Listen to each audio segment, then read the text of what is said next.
much, but he's there. He doesn't say much. No, but the songs are great, and and the weird thing about that movie is like, I think Billy the Kid died when he was like 21, and by that point, Christopherson, it doesn't matter because it's a myth, but it's kind of weird that he's at the age he is. But it's a good movie. I like that movie. I think it's a really, really cool movie, and it has that great scene with Slim Pickens when he finally gets shot and Knocking on Heaven's Door is playing, and he just walks over by the river, and it's wonderful. Yeah, it's kind of the most emotional Peckinpah has ever been, I think, in that film. Sure. Yeah, I mean, it's one of those ones where he's like, he's emotional in a weird way. The Wild Bunch is kind of emotional too, when those guys know that they're done. Yeah, in a rage and kind of. We're gonna go out like we all, But that one had a real sense of kind of loss. It's heavy boy shit, man. It's real kind of. It's some serious exploration of dude stuff, but it's great. No doubt. Now, when did you start doing? Did you start acting in Chicago in the improv scene, or what happened? How did that? When you were doing comedy, New York. In New York, did you ever do like the improv or the Second City or any of that stuff here? I was never improv driven. I played Zanies there, and when I go back to it's still there. Sure, place. Yeah. And I taped a special at the Vic a few years ago, and I've played at Thalia Hall. Yeah, great theater. Yeah. I love Chicago, and I was there not long ago, doing some stuff with Swanberg. I've grown to really like that city. Yeah, I was. I didn't do it. I sort of started. It was a very strange thing because I was 14 or 15, and I'd been doing some theater and stuff, and then Hollywood wanted to make movies about teenagers, and they decided to shoot a couple of them in Chicago, and I had some training, and so it was just kind of like weird freak luck that I'd had some training, and they decided to make movies about, because there wasn't a thing, teenage movie really a thing. Oh, so in the 80s, in the sort of John Hughes thing and the Breakfast Club and all that shit. There's a movie called Class, that was, I think, with Andrew McCarthy. And someone, didn't he fuck someone's mom or something? Fucked Rob Lowe's mom, who was Jacqueline Bisset? Jacqueline Bisset, and Cliff Robertson was in it. Right. And so Louis Carlino, who had done The Great Santini, did it in Chicago. And then, like kind of in Vancouver, Toronto, they cast local actors. And I'd been sort of training and doing some stuff. So that's how it started? And where were you training? Were you just training in like kids theater or what? Yeah, that kind of thing. Yeah. And like, what about like, how are all your siblings actors? How does that happen? Like there are these dynasties, and I have this theory about it, but how did that come to pass? Were you all doing it at the same time, or did it happen later for Anne and Joan? How did it work? Isn't your brother in it too sometimes?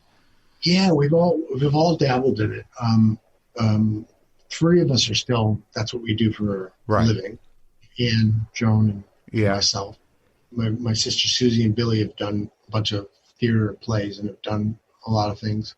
But Joni got the first break when Tony Bill, who was a producer who produced Sting, directed a film called My Bodyguard, and he shot it in Chicago. Okay. And that was Alec, no, not Alec Baldwin, a different Baldwin, Adam Baldwin, and Chris Peace. And so Joni got a small part in that, and then we were like, oh, what's it? You can be in a movie? Yeah. So it happened the same way for both of you. They just happened to be shooting in Chicago, and you guys had some kid chops. You could had little kid chops. Yeah. So it was kind of like local casting. A lot of luck. So did you do it? You didn't have any training other than that as a kid? Did you just kind of grow into it, or did you study with people? What happened?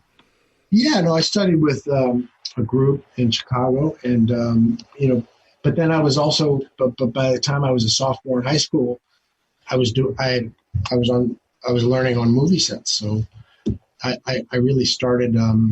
I had done stuff earlier as well. The kind of terrible stuff where your mom takes you to auditions as a kid and you try to, because I always loved the theater and movies. Yeah. I loved going to the old art house cinemas and seeing you'd see the Kurosawa movies. Yeah. There'd be 7 of them for a week, and then you'd see the French Wave, or you'd see the film noir double stuff. features. So I really loved.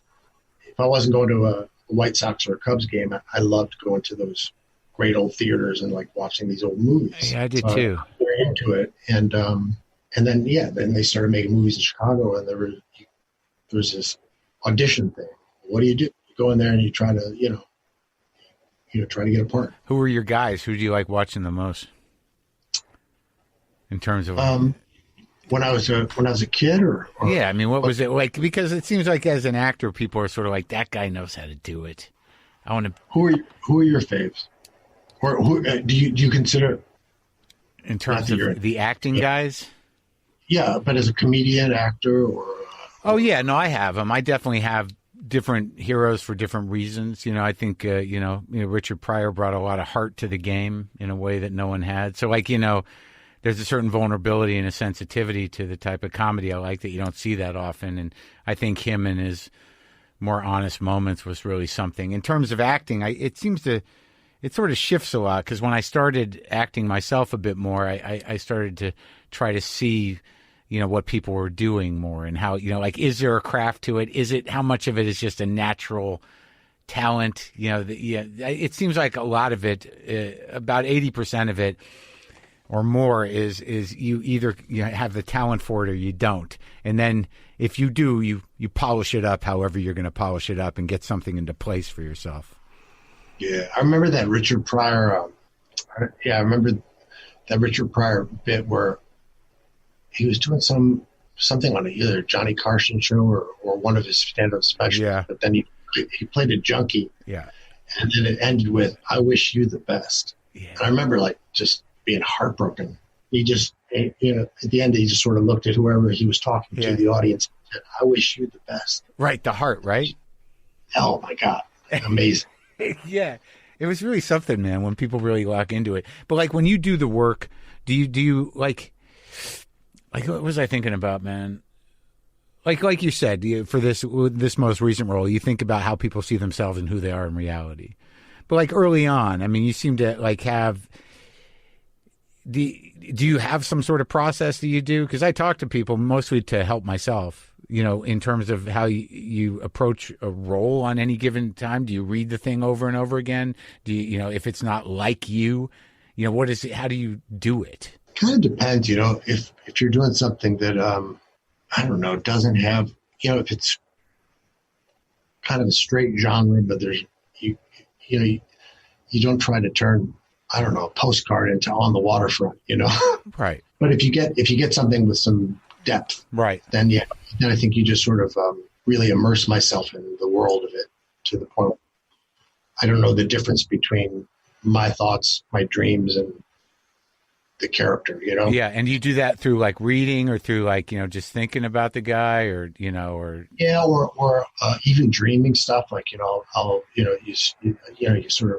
I'll write myself a letter and say, tell me what I need to know, and I'll date it. Yeah, and it's weird. The subconscious, if you ask it a question, it'll give you an answer. Really? I found it for me, yeah. Or maybe I'm just a weirdo. No. I'm definitely, but. So you do that, and then you sort of try to dream it, and then I was really fortunate enough to play Brian Wilson, which was I saw that. Yeah, and I thought that was an interesting movie, because there was a couple of Brian Wilsons, right? Were there 2 or 3? It was you and Paul Dano.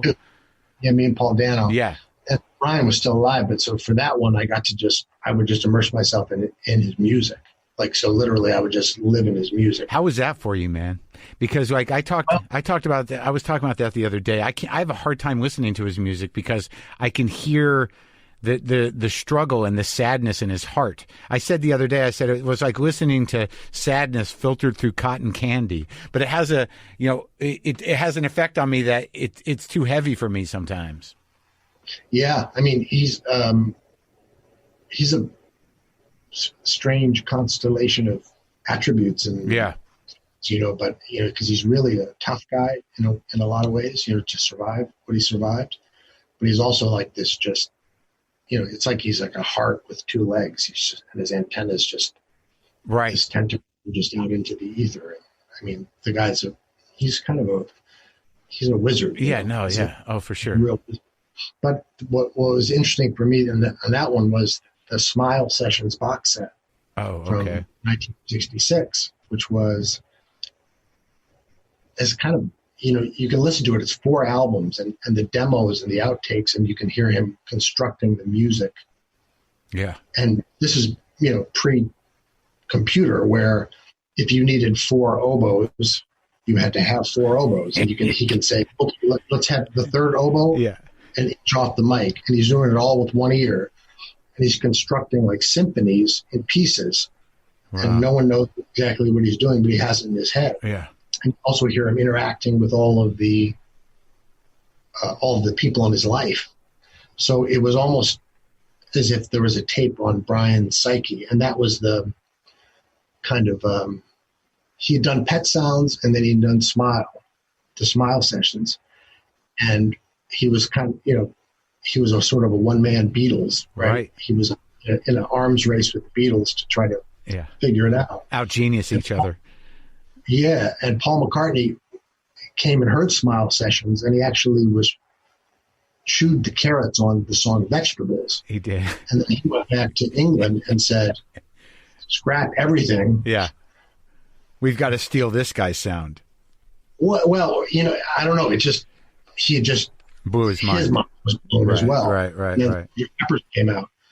And when he had done Smile, the Beach Boys were on the road and they were doing their thing, and they came back and they listened to this remarkable, groundbreaking music. And they were like, dude, where are the hits? Where's the fucking surf music? Right. Of course. Brian was just like, I'm going to bed for 3. I'm going to bed for 3 years. Yeah. And so anyway, that was the peak of him. And so I used that as the way into the abyss, and then also coming out of it, because then finally when he reclaimed his life, he was able to play heroes and villains and perform it. So there's different things, but I try to immerse myself in the world. Well, it's nice when the world is still alive and you have access to him. Yeah, so if you're playing somebody who's alive, or somebody who existed, then you can read about them. And then I give you a dumb actor sounding. What? Was that like an actor studio 101? No. I'm just curious about how people handle it, because it seems to me that I can see you in your roles, but there's a varying degree of what you turn on and what you turn off, and how you sort of the different switches you have in yourself is going to be how you're going to approach it. And it just seems that people have there's no single method, or everyone figures out their own fucking tools, I was just curious about it. But even because it seems like as you got older, you evolved to sort of a harder edge. I guess in Grosse Pointe Blank, there's and the Grifters and stuff, it was getting a little darker. But there was early on, it seemed like you were all heart, all vulnerability, some struggle, but then you started to challenge yourself with things that were, these are characters were complicated and sometimes slightly dubious characters. And that seemed to happen as you got older. You challenge yourself. It seems like you were pushing against the idea of being cute your whole life. Yeah, well, I think maybe there's a piece of that too. When nobody should be really. I don't know, if you're an actor when you're a kid, it's a weird thing. It's not right. It's hard to survive, right? Hard to survive, yeah. I mean, I wasn't totally a child actor. I was more of a teenager, so I still sort of looked like a 16, 17 years old. Yeah. But so then I think then people want you to just sort of be kind of witty or cute or whatever they want you to be. But then if you're not careful, then you just kind of do that. You just witty and cute yourself out of the business, because you hit a certain age where they only see you as one thing, and that's over. So Yeah, I never